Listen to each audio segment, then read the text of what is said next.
it's paper. When we create money, we have created an instrument of value that has no value of its own. And it's just as expensive or inexpensive to print the 20 as it is to print the 1. I'm here to prove to you that bankers, especially in the Federal Reserve System, make multiplied trillions of dollars and never create one thing of value. Are you with me? You want to learn this or not? Are you sure? An automaker might make 1 or 2% profit. A builder might make 10% profit. But the printers of money have no limit to the amount of money they can create and the wealth that they can create for themselves.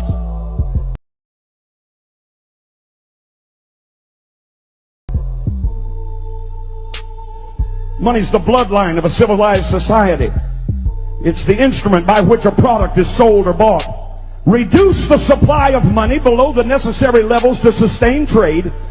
Reduce the amount of this in the system below the levels necessary to sustain the current trade, and you create a depression.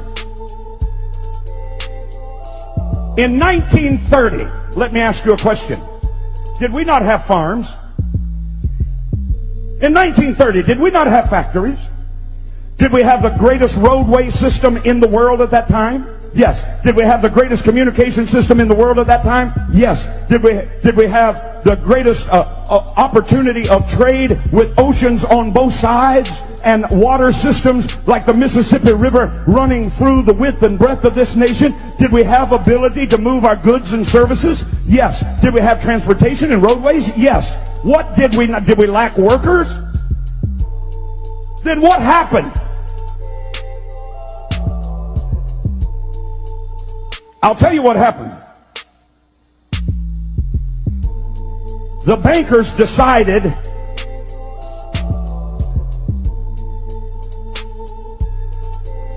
no more money for you. They got out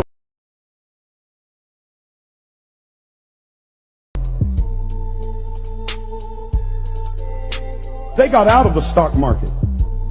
I can give you the family names. They got out of the stock market the year before.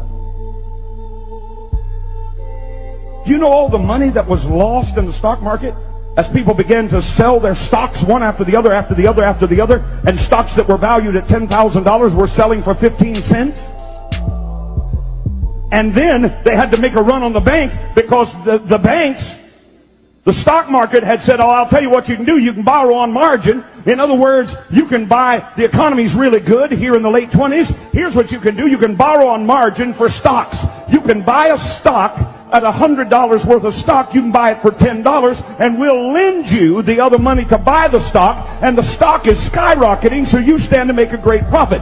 What they didn't tell the American people, and what you still don't know today, is that when they did that, they also put into that legislation that they would have a 24-hour recall. In other words, however much stock you bought, it would make a lot of money, but they could call that stock in, and you would be required not only to pay for the stock, but to pay for what you borrowed at interest from them.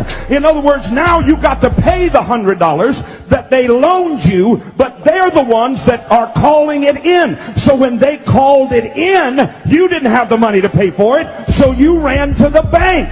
But the bank only keeps 20% money on hand. They loan the rest of it out, so only 20% of the people could get any of their money out of the bank. So the banks collapsed.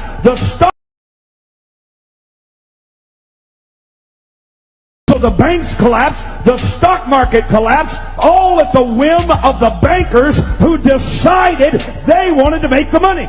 Watch me. Watch me. All that stuff was being sold.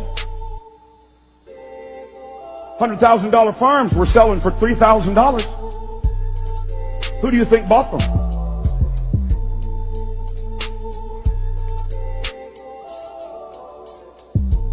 Why are you looking at me funny? You know what you're looking at? You're looking like sheep that have been led to the slaughter and didn't know it. I'm going to continue. Can I continue? We didn't lack industrial capability.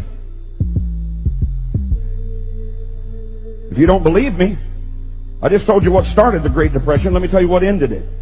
World War II.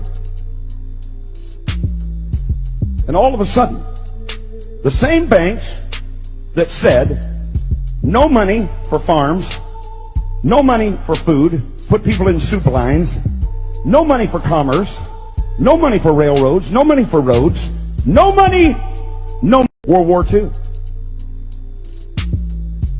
And all of a sudden, the same banks that said no money for farms, no money for food, put people in soup lines, no money for commerce, no money for railroads, no money for roads, no money, no money, all of a sudden said, war?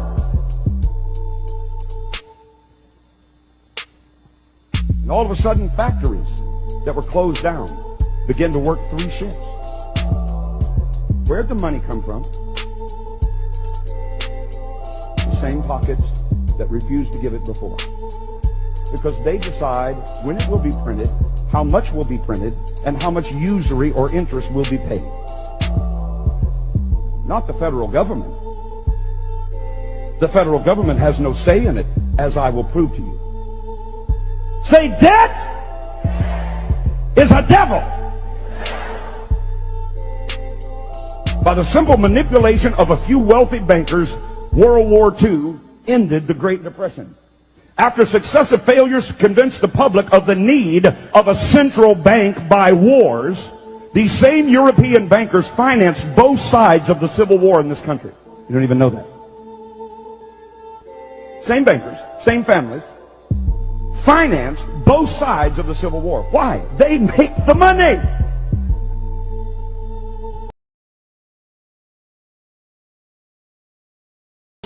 These same European bankers financed both sides of the Civil War in this country. You don't even know that. Same bankers, same families, financed both sides of the Civil War. Why? They make the money.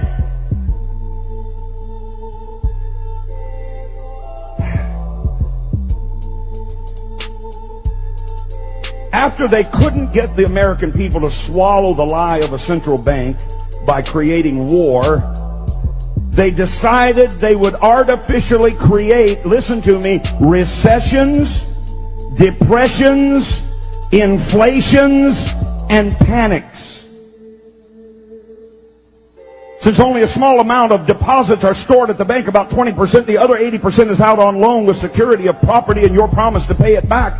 A simple rumor of a bank's insolvency would make a run on that bank. Everybody would get nervous, go pull their money out of the bank, and that bank would collapse. And then the international bankers who started the rumor in the first place would look like prophets. P-R-O-P-H-E-T-S, prophets.